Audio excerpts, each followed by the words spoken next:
Hey guys, Trevor wanted me to go quick, so we're here. We're ready.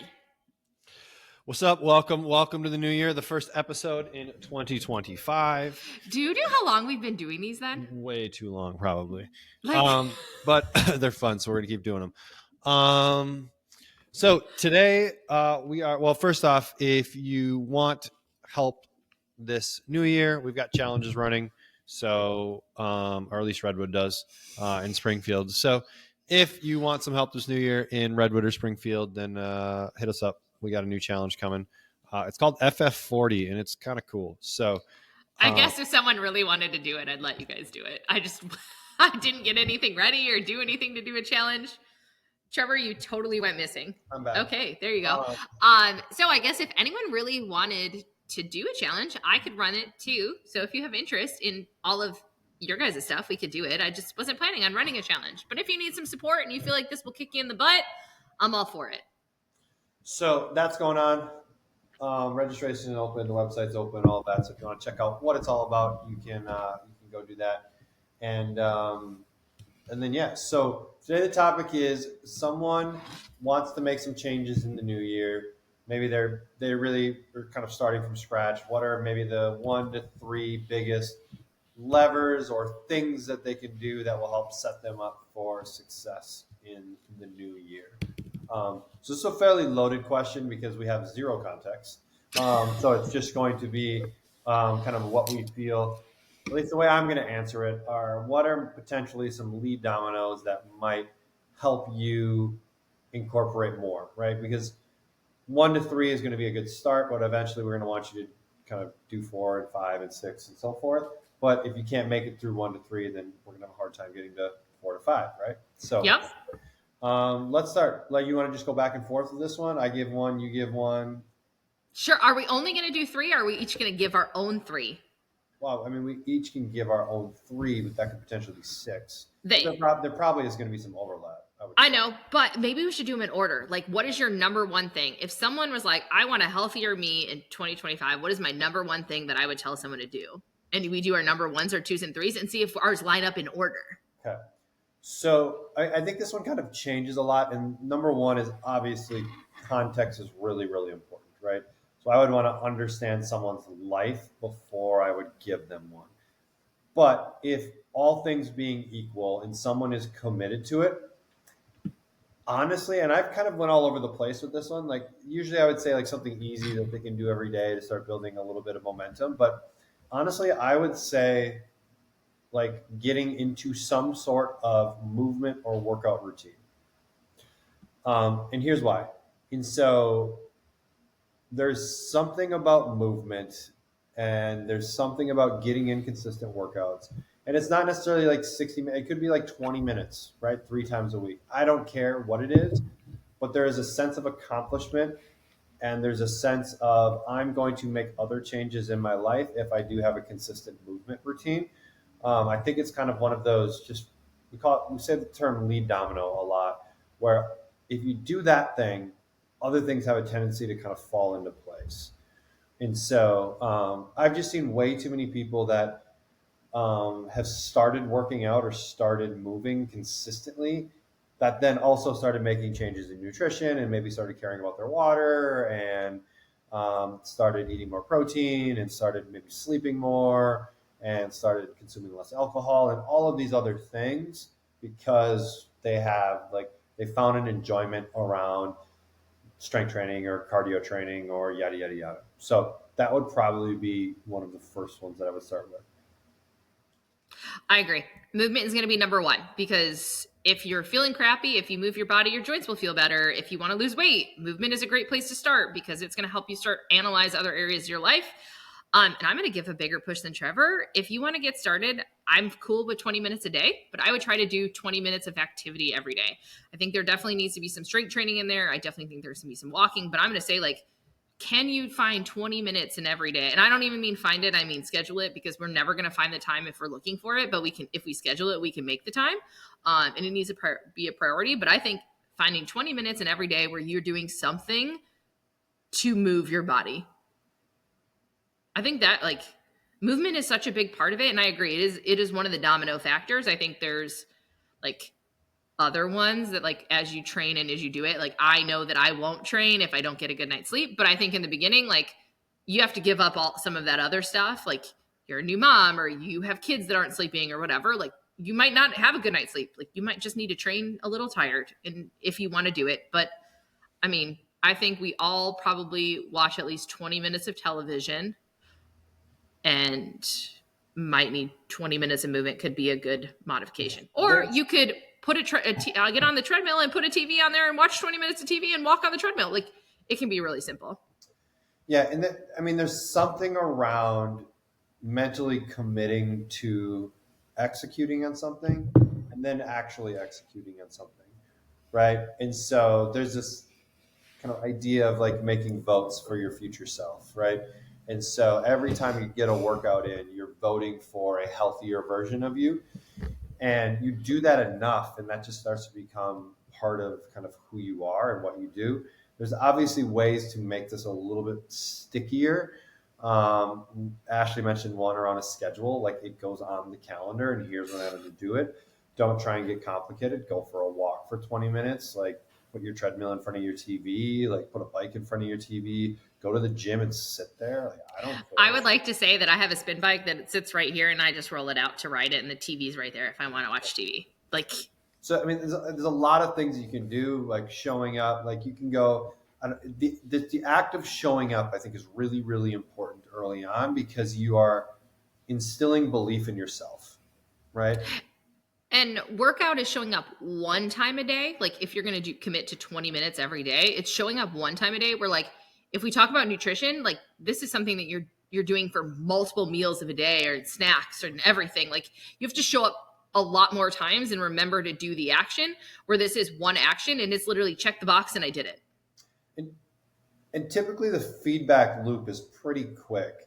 So the vast majority of people feel better after they work out. Vast majority. It's not everyone. There are some people that don't get the same dopamine that others get from a workout, and so like there are outliers. But the vast majority of people feel better after they've done something, and then you also get the sense of accomplishment, right? Which helps to reinforce a behavior that we're trying to instill. And so schedule is obviously one way that you can do it. Accountability, whether that's from a coach, whether that's from a spouse, whether it's from a workout buddy or whoever, right? Where you guys do it together. Now we add a social component to it, which is really cool.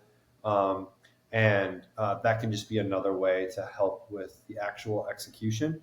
Could be as simple as you get a calendar and every time you do a little workout, you put an X on that day, right? And the goal is to just start creating some streaks. So we can start to play some games with ourselves as well. And I think too many people get caught up in like, what should I do? Where the important thing is actually just showing up.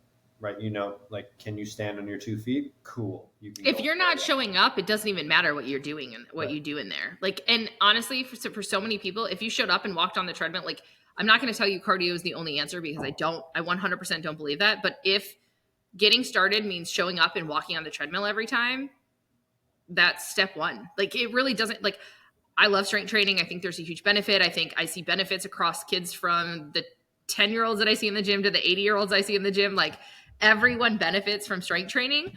But if you're not sure what to do, and that means you're just going to start and maybe like walk on the treadmill, and then you're maybe going to try a machine or two. Like there's so much progression that can be there. And I know people are like, the gym's so intimidating.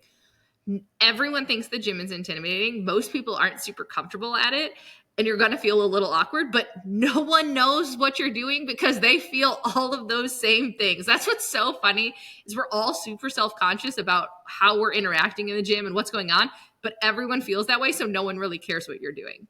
If you feel really uncomfortable and you want a more comfortable thing, hire a coach because we're going to make you feel more comfortable. We're going to make sure you're doing stuff correctly. We're going to set it up so you know how to do it correctly. So there's a lot of benefits there, but don't let your fear of what other people think of you to keep you from doing it. I mean, the other option is buy a treadmill for your house. Right. Grab a couple dumbbells for your house. You could do coaching with a coach in the online space. You know, all of that. There's tons of options. So don't let the fear of other people be the biggest thing. And because everyone's so self-conscious, they're only worried about themselves anyway. Or everyone's so vain and they're only worried about themselves. Like, I don't know which one, but We're all only worried about what we're actually doing in the gym. All right, what's your number two? So loaded. I love. Okay, so number 2, nutrition. And I don't mean like a diet. I don't mean like you have to track your macros. Actually logging your food and being real about what you're actually eating. I still personally like to log it into a macro tracker because it's convenient, but like don't worry about so much about your portions and how much calories you're eating, but like what are you actually eating throughout the day? Are you getting a protein at every meal? How many servings of vegetables do you get? Like you can make so many improvements and get so much analysis out of what you're eating. Also, when you write it down or you log it, you're less likely to eat 5 Oreos. Like it's just common fact. If you write it down and you're being aware of what you're doing, that's a big part. Like we could talk about like more advanced skills in nutrition and all of that stuff, but a very simple food log, pen to paper works great. An app if you want to, but like so many factors. Do you eat protein at every meal? Do you eat something colorful, fruit or vegetable at every meal? And are you getting enough servings of that in the day? And like those would be my starting points. What is your number 2? I think that's a really good one. And like this idea of really what it is awareness, right? Like that this is the overall thing. Most of us just go through our life in patterns, and typically whatever is the easiest for us, right? And so we fall into patterns. And so the first step in trying to get out of our pattern is understanding the pattern, right? And so from a nutrition standpoint, I think like awareness is the best way to start. So I think that's a really good number 2. But let me see if I can kind of come up with something that's maybe a little bit different. I think our threes will be different. Yeah, I mean, I would probably put this awareness one, like I would call it just like a food journal, right? Like in there in the top 3. But if we are going to go the nutrition route, which I think is valuable, actually here, no, I'm gonna go a different route because I think this would probably be my number 2 is like a consistent go to bed and wake time. And so, Ooh, and I love that you said consistent because this is really interesting and I'm sure you're going to get into it. so I don't think there's like a perfect, like there's not necessarily anything that's perfect. But I think having some sort of consistent, and consistent doesn't mean like I wake up at 4:30 or 4:30. Like there's a window. The stuff I've read, the window is like an hour or so, Yeah. right? And so, but you fall into rhythms, right? And so you build this consistency of, hey, I go to bed at 8:30, I get up at 4:30, I go to bed at 10:30, I get up at 6, whatever that is for you. And everyone's sleep is a little bit different. Like I found that like 7 to 7.5 is I can function really, really, really well on that most days of the week. Every once in a while, I might need a little bit more if I'm sick or something like that. But typically, like I'm not falling asleep at 2 p.m. and need a nap and yada yada yada. And so I think finding what works for you, because everyone's a little bit different here. Do you have kids? Do you not have kids? Do you spend time with your spouse in the evening? We have to consider a lot of these like social components to it as well, and just factoring that in and starting to make decisions on what is important, what's not important. I know a lot of people with kids, they really value the hour after their kids go to bed. So if their kids go to bed at 8:30, they really value the like 9 to 10 or 9 to 10:30 because that's like couple time, and they can kind of hang out without like small children around. Aaron and I, that's not a thing for us. We go to bed when our kids go to bed, and so we find that connection time in other areas. And so I think it's being very real about what do I really value and enjoy about life, and then just like you can't have it all. No, Figure out you can't. Figure out how it fits into the puzzle, right? Because it is kind of a big puzzle, and then stick to it. Cool. I'm up with my spouse till 10:30. A 4 a.m. workout is probably not a good idea. Like we need to find other things. And so, but if I go to bed at 10:30 and I get up at 6 and 7.5 hours is enough sleep for me, cool. Like that's awesome. Yeah. And being consistent with that and not just like sleeping in till 10 on the weekends. Well, and so many people that do that, they, wake up early all week and then the weekend comes and they sleep till 9 or 10 o'clock. And then they're like, Monday is so terrible. And it's so terrible because you've literally within 2 nights can reset what your normal rhythm is. I go to bed at the same time on the weekends and I probably do get an extra hour of sleep because I do sleep probably about an hour later. But sometimes my eternal alarm clock wakes me up and I don't try and go back to bed. If I wake up in between the hours of 5 a.m. and 6 a.m. on a weekend, I get up and go. I do get out of bed at 6 a.m. I do have a follow-up alarm to do it because it will throw me off so bad on Monday.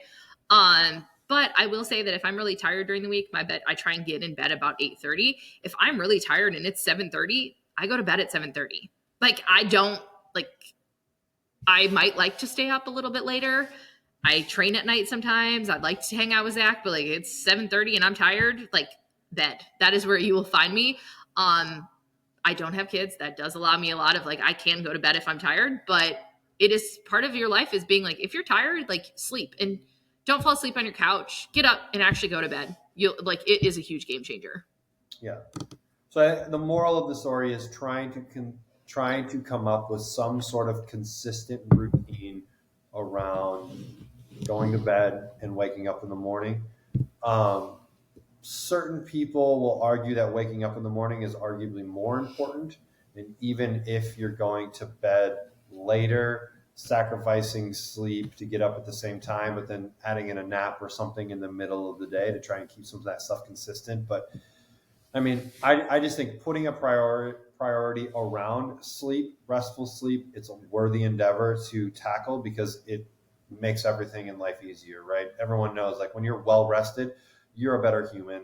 You can handle challenges better. You can critically think better. Your workouts go better. Like everything just becomes easier. And so I'm a big fan of behaviors that make life easier. That makes sense. Life is hard enough with many things. So don't make it harder on yourself by self-inflicting 4-hour nights. Agreed. Because there's a new Netflix show. Who cares? You can watch it tomorrow too. Like it's still gonna be there tomorrow. All right. I'm gonna go a totally different route on my number 3 since you went with sleep, which I think is important. I'm gonna say alcohol is gonna be my number 3. Limiting it or removing it. And you can like cocktail to unwind, you can like all that, but the research shows that it's going to affect your sleep, it's going to affect your performance the next day. In some cases, you're going to feel awful, and I think like there's a new research study that was released on actually having one drink a night can increase your risk of getting 7 different types of cancer by 17%. So, is it really worth it? I mean, like, and y'all can decide. Like, you all know I'm not a drinker, but like, if your goals are getting healthier and feeling better and having more energy and sleeping better, alcohol would be one of the big things that I would reduce or completely remove. There are so many other options. There are mocktails. There are like so many things you can do, or you could just drink water and be more hydrated that I think can help. But I think it makes a bigger impact than people realize. And no one realizes until they stop drinking how much it impacted their life.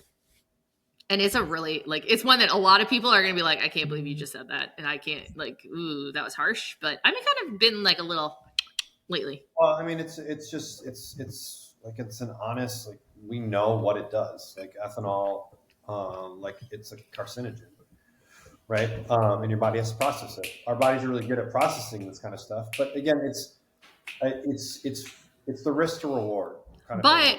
it's really good at processing it. But you do realize that when you put toxins in your body, you drink alcohol because it is a toxin in your body, your liver stops doing every other job it does. And its main job is to process the alcohol. Your liver is a big component in blood sugar regulation. It's a big component in how you sleep, all of those things. And now that if your liver is processing alcohol, it's not doing anything else. Great, it's good at it, but like how much better could you feel if it got to do all of the other things it's supposed to be doing instead of that one job? So, like, I mean, I think, like you said, it's not always like an abstinence kind of thing. Many times it's a reduction, right? Yeah. And I've got one client right now that I'm working with, and they have drastically reduced their alcohol intake, and that's the only change they've made inside of their kind of lifestyle choices, and they're consistently losing weight. And that person has also then chosen that like I'm not going to abstain from alcohol completely, but I'm just going to be choosier about when I do it and who I do it with, because I mean there can be times with like celebrations and this or that where you feel like you want, but you understand the consequences afterwards, right? I always talk about drinking, and especially drinking more than just a couple of drinks. You're just stealing happiness from the next day. And sometimes you do need to steal happiness from the next day because it is that time and place.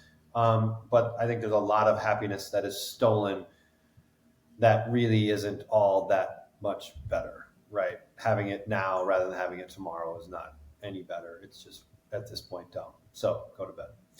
Um, so cool. All right. So my third one,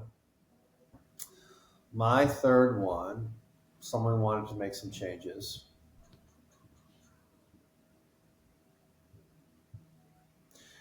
All right, so I'm going to go the nutrition route, but I'm not going to go the true awareness route. I think a really, really good, well, it is kind of an awareness route, but I think picking something, and I don't want to demonize like sugar, but I think becoming conscious about an ingredient like sugar and just starting to pay attention. Where is this showing up in my life? And so, am I always having desserts? Am I eating a lot of foods that maybe have sugar into them? And maybe just counting some of this stuff for a period of time and being like, oh, interesting. How many grams of sugar am I taking in on any given day? Right? Because there is data around like safe amounts, or well, I should say safe amounts, but like recommended amounts, right? And I think it's like 20 to 30 grams for women and like 30 to 40 for men. We could probably fact check that. But just starting to figure out like, oh, interesting. Am I consuming a lot of sugar? Because I think it's an easy one for people to start looking at labels if you are eating a lot of processed type foods. But like doing like a quote unquote sugar detox, right? Where you're just like, hey, I'm just going to try and abstain from any added sugars for the course of 21 days.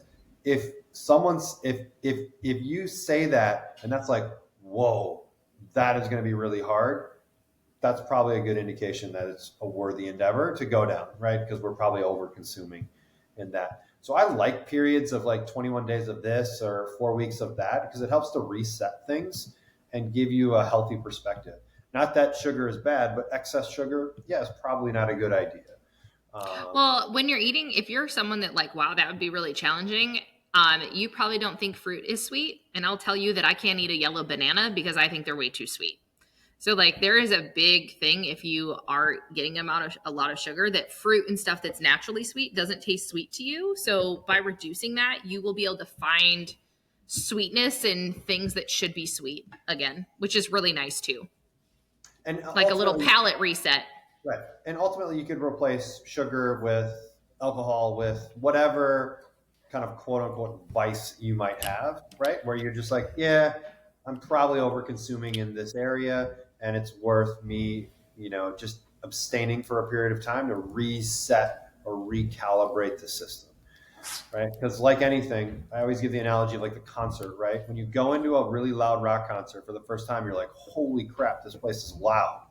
And then you're in there for 30 minutes and you get used to it, your body adapts.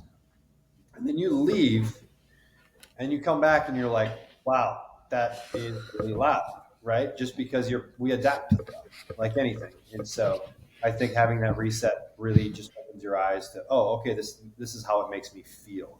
Because we notice with a lot of people that make changes nutritionally, we see it with our challenges all the time, is people didn't really know what feeling good feels like on a day-to-day basis. They think how they feel and lethargic and all that kind of stuff is normal until they make some changes and they're like, oh, okay, this is what it actually feels like to feel good.